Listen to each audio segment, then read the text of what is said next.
குரு வணக்கங்கள். வாழ்க வளமுடன்.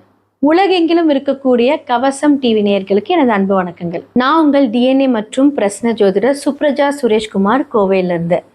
இன்றைக்கு நம்ம பார்க்க போகிறது ஆவணி மாத பலன்கள். நிறைய நல்ல பண்டிகைகள் இந்த மாதத்தில் வரப்போகுது. கோகுலாஷ்டமி, அடுத்ததாக விநாயகர் சதுர்த்தி அண்டு மலையாளிஸ் ரொம்ப சிறப்பாக கொண்டாடப்படுகிற ஓணம் பண்டிகை. இது எல்லாமே ரொம்ப ரொம்ப ஒரு சிறப்பான விஷயங்கள் இந்த மாதத்தில் நடக்க போகுது. அடுத்ததான் இந்த உலகத்தில் நடக்கக்கூடிய சில மாற்றங்களை பற்றி நம்ம பார்ப்போம். பொதுவாக என்ன மாதிரியான காம்பினேஷன் இருக்குது அப்படிங்கிறதையும் நம்ம பார்ப்போம். சூரியன், கேது, புதன் இவங்க எல்லாருமே காலபுருஷ தத்துவத்தின் 5ஆம் வீட்டில் சேர்க்கை பெறுகிறார்கள். இந்த காம்பினேஷன் ஆல்ரெடி கும்பத்தில் ராகு இருக்காங்க. கடக வீட்டில் குரு தனித்து நிற்கிறார். அப்புறம் மிதுன வீட்டில் செவ்வாய் தனித்து நிற்கிறாங்க.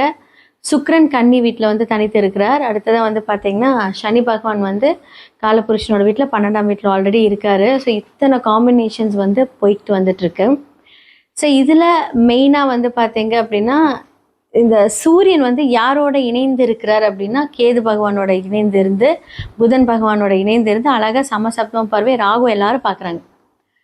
இந்த காம்பினேஷன் ஒரு எச்சரிக்கை கொடுக்குது அப்படின்னு தான் சொல்ல முடியும். இந்த எச்சரிக்கை எப்படி அப்படின்னா, நிறைய பேர் நிறைய ட்ராவல் பிளான் பண்ணியிருப்பீங்க. இந்த மாதத்தை கொஞ்சம் தவிர்த்திருக்கிறது நல்லது. அடுத்ததாக இன்னுமே பார்த்தீங்க அப்படின்னா காற்று அப்படின்னு சம்மந்தப்பட்ட விஷயங்கள், நிறைய தீ விபத்துக்கள், அடுத்ததாக நிறைய வெடி பிளாஸ்ட், யாருமே யோசிக்க முடியாத ஒரு பிளாஸ்ட்.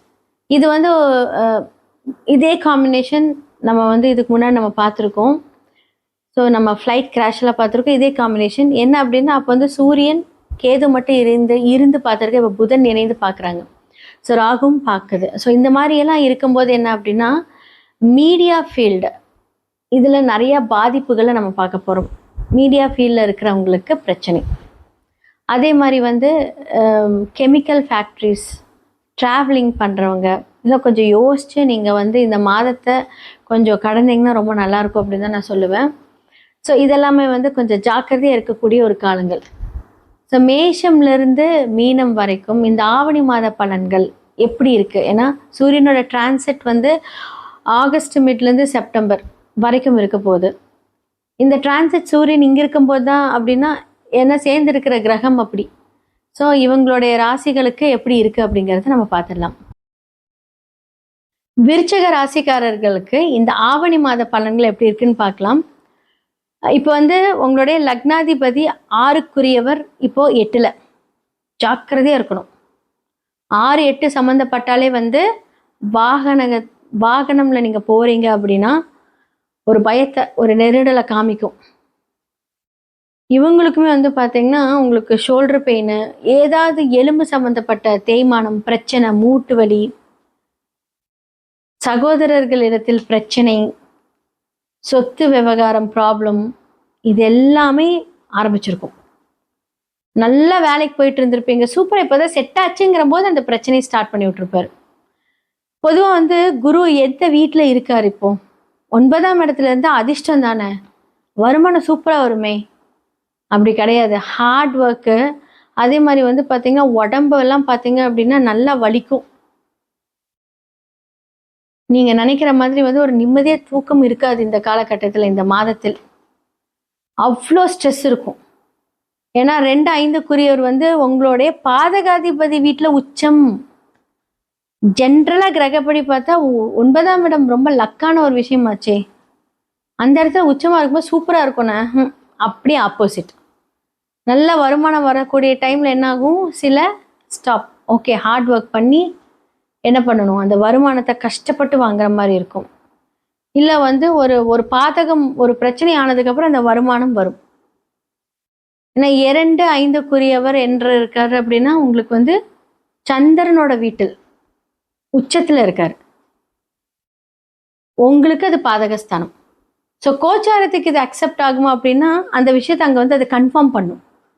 சுயஜாதகத்தில் இந்த விருச்சிக லக்னமெல்லாம் கொஞ்சம் பார்த்துக்கோங்க. அழகாக ஃப்ளோவில், ஐயோ இப்போ தான் அர்த்தாஷ்டம சனி முடிச்சு எல்லாம் நல்லா இருக்குன்னு சொன்னீங்களே. மெயினாக இப்போ பார்த்தீங்க அப்படின்னா உங்களுக்கு சனி வக்கரமாக இருக்கார். 3, 4க்குரியவர் 5ஆம் இடத்தில் வக்கரமாக இருக்கார். இந்த டைமில் குலதெய்வ கோயிலுக்கு போகலாமான்னு கேட்டால் வேண்டான்னு சொல்லுவேன். ஏதாவது ஒரு லாங் ட்ராவல் பண்ணுறீங்கன்னா வேண்டாம். ஏன்னா செவ்வாய் வந்து உங்களுக்கு சுயசாரத்தில் தான் வந்து பார்க்குறாரு ஃபஸ்ட்டு. அப்போ வந்து உங்களுக்கு 6ம் 7ம் அந்த பார்வையிலேருந்து தான் லக்னத்தை பார்க்குறாரு. அப்போ ஜாக்கிரதை. அதைத்தான் நான் சொன்னேன். அப்போ 8ல் இருக்காரு இல்லையா? அப்போ மிருகஷீரிடம் உடைந்த நட்சத்திரத்திலிருந்து அங்கே பார்ப்பாரு. அப்போ என்னாகும் அப்படின்னா அதோட இம்பேக்ட் இருக்கும். உங்களுக்கு யார் அவரு? ஸோ உங்களுடைய லக்னமாக இருக்கட்டும், 6ஆ இருக்கட்டும், 6க்குரியவர் 8ல். அப்போ பிரச்சனை கண்டிப்பாக ஆகும். ஸோ வார்த்தைகளில் கவனம் தேவை. ரோட்டில் ஏதாவது நீங்கள் பிரச்சனை பார்க்குறீங்களா, நீங்கள் சும்மா போய் நின்னீங்க அப்படின்னா அழகாக நீங்களும் இருக்கீங்க அந்த பிரச்சனையிலும் கூட்டிகிட்டு போயிடுவாங்க.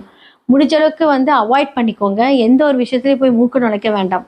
எங்கேயோ ஏதோ பிரச்சனை நடக்குது அந்த இடத்துலேருந்து நீங்கள் கொஞ்சம் எஸ்கேப் ஆகிறது இந்த காலகட்டத்தில் ரொம்ப நல்லது. இல்லாட்டி என்ன பண்ணுவாங்க, வலிய வந்த ஒரு சொல்லுவாங்க தெரியுங்களா, வலி வந்த பிரச்சனையை எடுத்து நம்ம பாக்கெட்டில் போட்டுக்கிட்ட மாதிரி சும்மா இருந்திருப்பீங்க.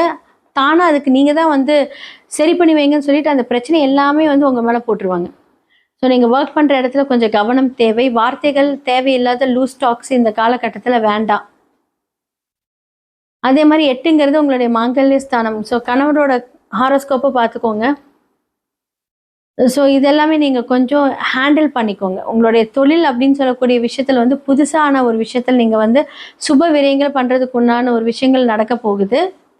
ஸோ அது எது சார்ந்த ஒரு கிரகங்கள் மூலியமாக நடக்குது அப்படிங்கிறது உங்களோட சுய ஜாதகத்தை பார்த்துக்கோங்க. இப்போது 7, 12 12ஆம் வீட்டில் ஆட்சி. ஸோ வெளிநாடு பயணங்கள் போகிறதுக்கு உண்டான எல்லா சான்ஸும் நீங்கள் வந்து அட்டன் பண்ணியிருக்கீங்க அப்படின்னா உங்களோட விசா ப்ராசஸ் ஆகும். ரொம்ப நாளாக நீங்கள் வந்து அப்ராட் போகணும்னு பிளான் பண்ணுறீங்களா, சடனாக உங்களுக்கு எல்லா விஷயம் நடக்கும். ஸோ முடிஞ்ச அளவுக்கு வந்து பார்த்தீங்க அப்படின்னா உடம்பு சரியில்லாதவங்களுக்கு இந்த காலகட்டத்தில் ஹெல்ப் பண்ணுங்கள். ஆம்புலன்ஸ் டிரைவருக்கெல்லாம் ஹெல்ப் பண்ணுங்கள். ஸோ கர்மம் அதே மாதிரி வந்து பார்த்தீங்கன்னா துப்புரவு தொழிலாளர்கள் அவங்களுக்கெல்லாம் கொஞ்சம் காசு கொடுத்து கொஞ்சம் ஹெல்ப் பண்ணுங்கள். டீ வாங்குறது, சாப்பாடு வாங்கி கொடுக்கறது இந்த காலகட்டத்தில் நீங்கள் பண்ணீங்க அப்படின்னா உங்களுக்கு இருக்கிற அந்த ப்ரெஷர் எல்லாமே சரியாயிடும்.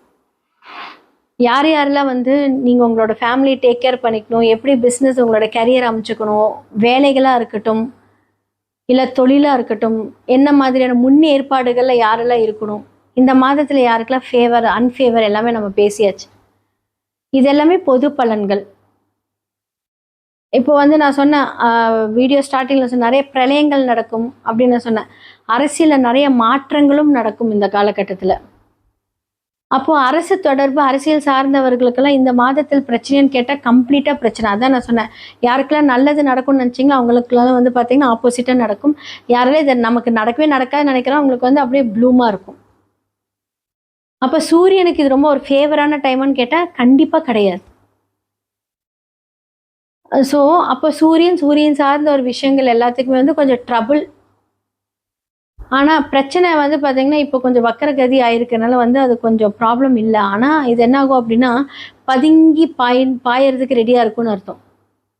பிரச்சனைகளை சொல்கிறேன், நீங்கள் இல்லை. அப்போ சூரியன் சார்ந்த ஒரு தடைகள் தாமதத்தில் இருக்கும்போது என்னாகும் அப்படின்னா அவங்க கண்டிப்பாக அந்த சூரிய பகவானுக்கு உண்டான அந்த பரிகாரத்தை பண்ணணும். அது உங்களோட ஜாதகத்தில் ரிஃப்ளெக்ட் ஆயிருக்காங்கிறது பொது பலன்களை பார்க்க முடியாது, சுய ஜாதகத்தில் மட்டுமே பார்க்க முடியும். என்ன மாதிரியான பரிகாரங்கள் பண்ணால் நிறைய பேர் எங்கிட்ட வந்து சொல்லுவாங்க, மேம் நான் எல்லா கோயிலுக்கும் போயிட்டு நானே சில கோயில்களெல்லாம் சொன்னேன், இதெல்லாம் போயாச்சுன்னு எனக்கு எதுவும் நடக்கலை. அப்போ 9 அப்படின்னு சொல்லக்கூடிய கோவில் அப்படின்னு சொல்லக்கூடிய ஒரு கிரகங்கள் ஏதாவது ஒரு பிரச்சனையிலையோ இல்லை வக்கரமாக இருக்கோ அப்படின்னா நீங்கள் கோயிலுக்கே போனாலுமே என்னாகும் அப்படின்னா அது பலன்கள் நடக்காது. அப்புறம் எப்படி நீங்கள் கோயில் பலன்கள் சொல்கிறீங்க அப்படின்னா நீங்கள் மனதார வேண்டிட்டு வரீங்க தெரியுமா, அப்போ அந்த இம்பேக்ட் கம்மியாகும். அப்போ நம்ம செய்யக்கூடிய இந்த புண்ணிய கர்மாக்கள் மூலியமாக என்னாகும் அப்படின்னா நாம செய்யக்கூடிய செயல்பாடுகளோட திறன்கள் மாறும். இதன் மூலியமாக தான் அந்த பரிகாரங்கள் ஆக்டிவேட் ஆகும். அது எப்போ ஆகும், நீங்கள் ஒரு போன வருஷம் போய் பரிகாரம் பண்ணிட்டு வரீங்க. ஃபார் எக்ஸாம்பிள் உங்களுக்கு திருமணம் நடக்கல, லாஸ்ட் இயர் வந்து எல்லா பரிகாரமும் பண்ணியாச்சு, ஆனால் ஸ்டில் எனக்கு வந்து மாப்பிள்ளை கிடைக்கல, திருமணம் நடக்கல, தொழில் அமையல, இல்லை தொழிலில் நஷ்டம் வருது, எல்லாம் பண்ணியாச்சு, ஏன் நடக்கல அப்படின்னா இதை எப்படி நம்ம ஆக்டிவேட் பண்ணுறோம்? நீங்கள் செய்த அந்த ஒரு வேண்டுதல் கரெக்டாக அந்த ஒரு தசாபுக்தி மாறும்போது புண்ணிய கணக்காக வரும். அப்போ எதிர்பார்க்காத நேரங்களில் நமக்கு அதிர்ஷ்டம் வரும். ஸோ அதை பற்றி நீங்கள் ஃபுல்லாக வந்து உங்களோட சுய ஜாதகத்தை அனலைஸ் பண்ணணும். ஒரு விஷயத்தை நீங்கள் கிரகப்படி பார்க்குறீங்களா, டிஎன்ஏ படி பார்க்குறீங்களா, இல்லை உங்களோட ஓன் ஸ்டைலை நீங்கள் பார்க்குறீங்களா, இது என்ன பரிகாரமோ அதற்கான அந்த கர்மா விளைவுகள் எல்லாமே சூப்பராக இருக்கும். சுயஜாதகத்தை பாருங்கள்.